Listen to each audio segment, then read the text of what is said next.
আসসালামু আলাইকুম। সপ্তম শ্রেণীর গণিত ক্লাসে সবাইকে স্বাগত জানাচ্ছি। আমি বিল্লাল হোসাইন। আজকের ক্লাসে আমরা ১৭ পৃষ্ঠার দুটি সৃজনশীল প্রশ্ন রয়েছে ২৩ এবং ২৪ নং। এই প্রশ্ন দুটি সমাধান করব। যারা ক্যাডেট কলেজ ভর্তি পরীক্ষা দিতে যাচ্ছ তাদের জন্য ক্লাসটি অত্যন্ত গুরুত্বপূর্ণ। চলো শুরু করা যাক আজকের ক্লাস।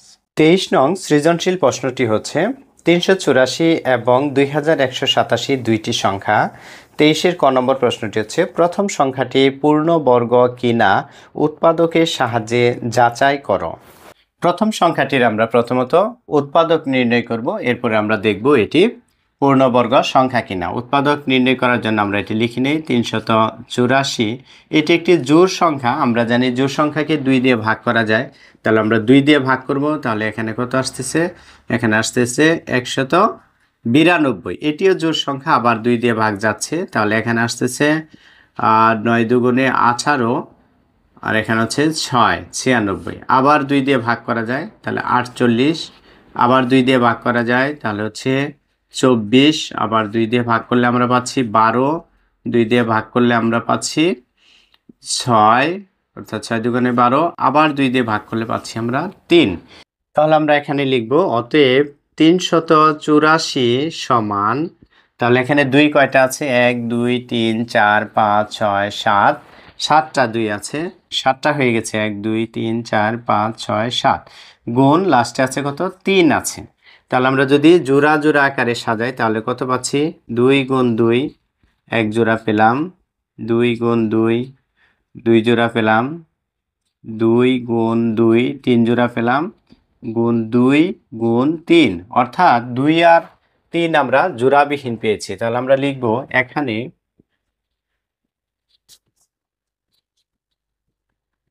2 গুণ 3 বা 6 হচ্ছে কত? জোড়াবিহীন, মানে এগুলোর জোড়া নেই। আমরা জানি সংখ্যাটি তখনই পূর্ণবর্গ হবে যখন এটি প্রতিটির জোড়া থাকবে। তাহলে যেহেতু জোড়াবিহীন, অতএব ৩৮৪ সংখ্যাটি অতএব ৩৮৪ সংখ্যাটি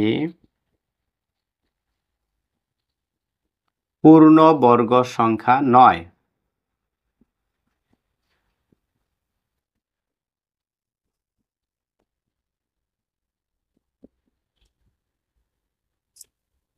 খ নম্বর প্রশ্নে রয়েছে দ্বিতীয় সংখ্যাটি যদি পূর্ণবর্গ না হয় তবে কোন ক্ষুদ্রতম সংখ্যা দিয়ে গুণ করলে এটি পূর্ণবর্গ সংখ্যা হবে? পূর্ণবর্গ সংখ্যাটি কত? তাহলে আমরা দ্বিতীয় সংখ্যাটি কত পেয়েছি এটা প্রথমে লিখে নিই। দ্বিতীয় সংখ্যা পেয়েছি আমরা ২১৮৭। তাহলে আমরা লিখব দ্বিতীয় সংখ্যাটি ২১৮৭। এবার দেখব এটি পূর্ণবর্গ সংখ্যা কিনা।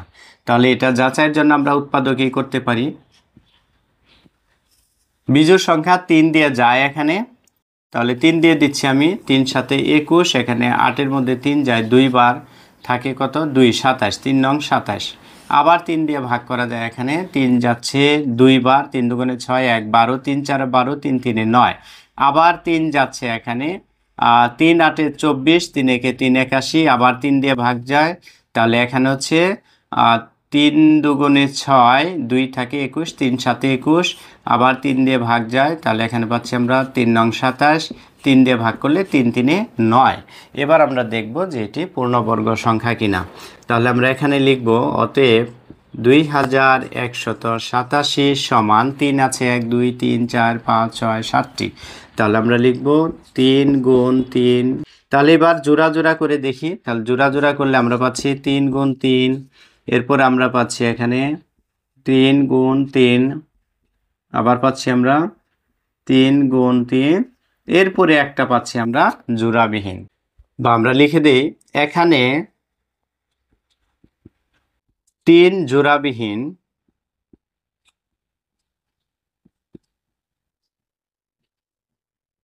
অতএব ২১৮৭ সংখ্যাটি ২১৮৭ সংখ্যাটি পূর্ণবর্গ সংখ্যা নয়। আমরা 3 জোড়াবিহীন যেহেতু পেয়েছি, তাহলে যদি 2187 এর সাথে 3 গুণ করি সংখ্যাটি পূর্ণবর্গ হবে, এই কথাটাই আমরা লিখে দিব। অতএব সংখ্যাটির সাথে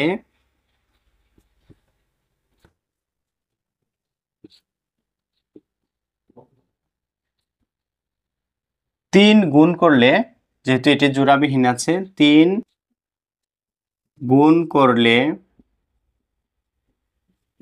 পূর্ণবর্গ সংখ্যা হবে।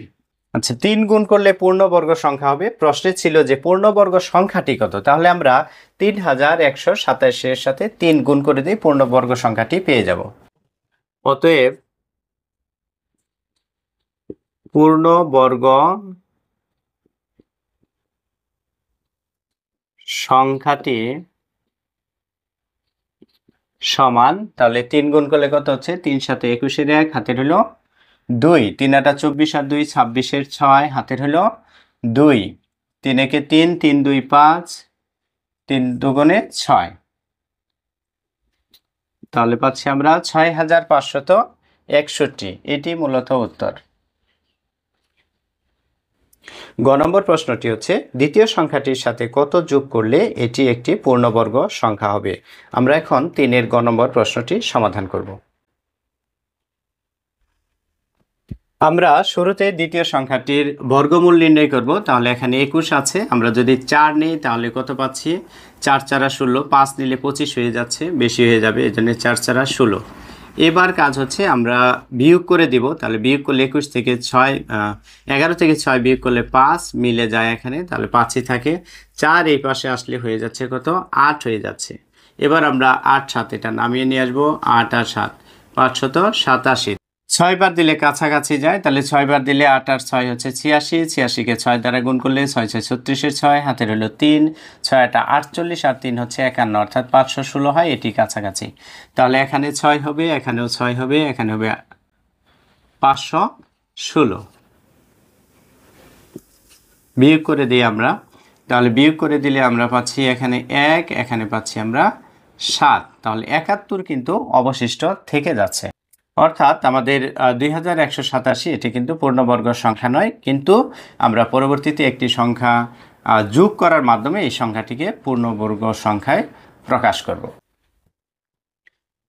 তাহলে আমরা বর্ণনায় লিখতে পারি, যেহেতু 71 অবশিষ্ট আছে, সংখ্যাটি পূর্ণবর্গ নয়, সুতরাং এই যে সংখ্যাটি দেওয়া আছে 2187, এটি পূর্ণবর্গ নয়।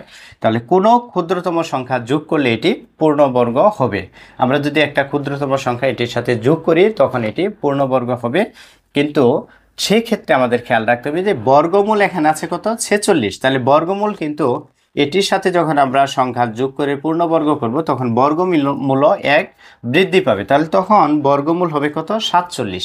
তাহলে 47 যদি বর্গমূল হয়, পূর্ণ বর্গ সংখ্যাটি কত হবে, তাহলে তখন বর্গ সংখ্যা হবে 47 স্কোয়ার, অর্থাৎ 47 গুণ 47 2209, এটি হবে বর্গ সংখ্যা। কিন্তু আমাদের প্রশ্নে আছে 2187, আমাদের প্রয়োজন পড়ছে 2209। তাহলে অতএব যোগ করতে হবে নতুন করে 2187 সাথে এই 22 সংখ্যা যোগ করতে হবে। যোগ যদি করি আমরা তাহলে কত পাবো, 2209, সেই ক্ষেত্রে সংখ্যাটি পূর্ণবর্গ হবে। অতএব আমরা নিচে লিখে দেব যে 2187 এর সাথে এই 22 যোগ করলে সংখ্যাটি পূর্ণবর্গ হবে। তাহলে ক্ষুদ্রতম সংখ্যাটি হবে কত, 22। 24 নম্বর প্রশ্নটি হচ্ছে, একটি সৈন্যদলকে 6 7 8 সারিতে সাজানো যায় কিন্তু বর্গাকারে সাজানো যায় না। ক নম্বর প্রশ্ন বলছে 8 এর গুণনীয়কগুলো বের করো।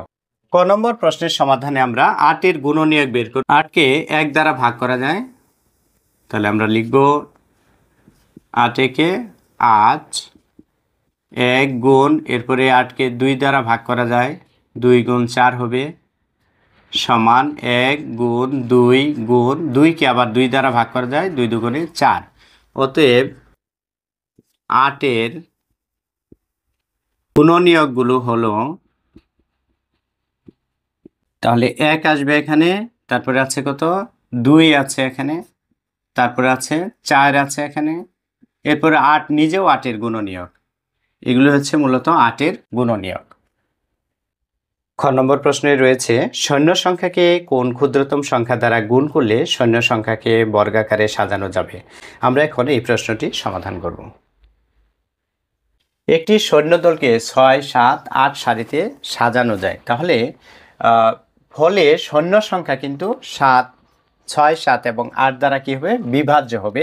তাহলে এরূপ ক্ষুদ্রতম সংখ্যা হবে মূলত 6, 7, 8-এর লসাগু। এবার আমরা 6, 7, 8-এর লসাগু নির্ণয় করব। তাহলে এখানে আসতেছে 6, 7, 8, 2 দিয়ে ভাগ করা যায়, 2 দিয়ে ভাগ দিলাম আমরা 3, 7 যায় না, থাকবে এখানে হচ্ছে 4। অতএব লসাগু সমান কত পাচ্ছি আমরা, লসাগু সমান পাচ্ছি 2 গুণ 3 গুণ 7 গুণ 4। এবার আমরা সংখ্যাগুলো পূর্ণ বর্গ কিনা এটা যাচাইয়ের জন্য আরও ভাঙিয়ে নিব এখানে। তাহলে এই 4কে ভাঙাবো, 2 গুণ 2 পাচ্ছি আমরা। এবার যদি জোড়া জোড়া করি তাহলে কত আসে, এখানে 2 আছে 3টি, তাহলে আমরা 2টা 2 দিয়ে এক জোড়া নিলাম। তাহলে জোড়াবিহীন আছে, এখানে থাকছে হচ্ছে 3 গুণ 7 গুণ 2। তাহলে বোঝা যাচ্ছে যে আমরা যে প্রাপ্ত ফলাফলটি পাবো লসাগু, সেটি কিন্তু পূর্ণবর্গ সংখ্যা নয়। তাহলে এখানে দেখা যাচ্ছে যে 2, 3, 7 এটি হচ্ছে জোড়াবিহীন। তাহলে প্রাপ্ত যে লসাগু আমরা পাবো, প্রাপ্ত লসাগু পূর্ণবর্গ সংখ্যা নয়, এটা আমরা নিশ্চিত। তাহলে লসাগুকে মানে আমরা যত লসাগু পাবো এটাকে যদি 2 গুণ 3 গুণ 7 বা 42 দ্বারা, অর্থাৎ যদি গুণ করেছি আমি 42 দ্বারা গুণ করলে পূর্ণবর্গ সংখ্যা হবে। তো যেহেতু পূর্ণবর্গ সংখ্যা পাবো আমরা 42 দ্বারা গুণ করলে, অতএব সৈন্যদলকে 42 দ্বারা গুণ করলে বর্গাকারে সাজানো যাবে। গ নম্বর প্রশ্নটিতে রয়েছে ওই দলে কমপক্ষে কতজন সৈন্য যোগ দিলে সৈন্যদলকে বর্গাকারে সাজানো যাবে। আমরা খ নম্বর প্রশ্নে পেয়েছিলাম, খ হতে প্রাপ্ত যে লসাগু পেয়েছিলাম আমরা 2 গুণ 3 গুণ 7 গুণ 4 সমান 168। তাহলে আমরা বুঝতে পারলাম যে ওই দলে কমপক্ষে 168 জন সৈন্য আছে। এবার আমরা দেখব যে 168-এর বর্গমূল নির্ণয় করলে অবশিষ্ট থাকে কিনা। তাহলে আমরা এখানে বর্গমূল নির্ণয় করব। এখানে 1 আছে, একবার যায় 1 নিয়ে আসলাম আমি, এটাই পাশে আসলে দ্বিগুণ হয় 2 লিখলাম। তাহলে এখানে থাকে 68, এখানে 2 বার যায়, 2 গেলে হয় 44, 3 বার দিলে বেশি হয়ে যাবে। তাহলে আমরা 2 নিলাম, এখানেও 2 নিলাম, 44। এবার আমরা বিয়োগ করব, বিয়োগ করলে পাচ্ছি এখানে 4, এখানে 2, 24, অর্থাৎ 24 এখানে অবশিষ্ট আছে। অতএব সংখ্যাটি পূর্ণবর্গ সংখ্যা আর নয়। তাহলে আমরা বর্ণনায় লিখব যেহেতু 24 অবশিষ্ট আছে, অতএব 168 এই সংখ্যাটি পূর্ণবর্গ সংখ্যা নয়। তাহলে কোনো একটি সংখ্যা ক্ষুদ্রতম সংখ্যা 168-এর সাথে যোগ করতে হবে, তখন এটি পূর্ণবর্গ হবে। আমরা পূর্বেও আলোচনা করেছি যে যখন এই কোনো সংখ্যা 168-এর সাথে যোগ হবে তখন কিন্তু এর বর্গমূল বৃদ্ধি পাবে। তাহলে বর্গমূল যখন 12 আছে তখন এর বর্গমূল হবে কত, 12-এর সাথে 1 যোগ করে হবে পরবর্তী সংখ্যা, অর্থাৎ 13 হবে বর্গমূল।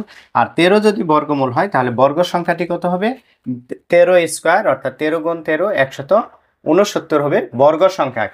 কিন্তু আমাদের আছে কত, আমাদের আছে হচ্ছে 168, প্রয়োজন হচ্ছে 169। অতএব কমপক্ষে যোগ করতে হবে, আমরা এটা বিয়োগ দিয়ে বের করব, 1 জন সৈন্য যোগ করতে হবে। তাহলে কমপক্ষে 1 জন সৈন্য যোগ দিলে সৈন্যদলকে বর্গাকারে সাজানো যাবে। শিক্ষার্থীবৃন্দ, আশা করি ভিডিওতে একটি লাইক দিবে, সেই সাথে যদি চ্যানেলটি সাবস্ক্রাইব করে না থাকো তাহলে পরবর্তী ভিডিও পাওয়ার জন্য অবশ্যই চ্যানেলটি সাবস্ক্রাইব করে রাখবে।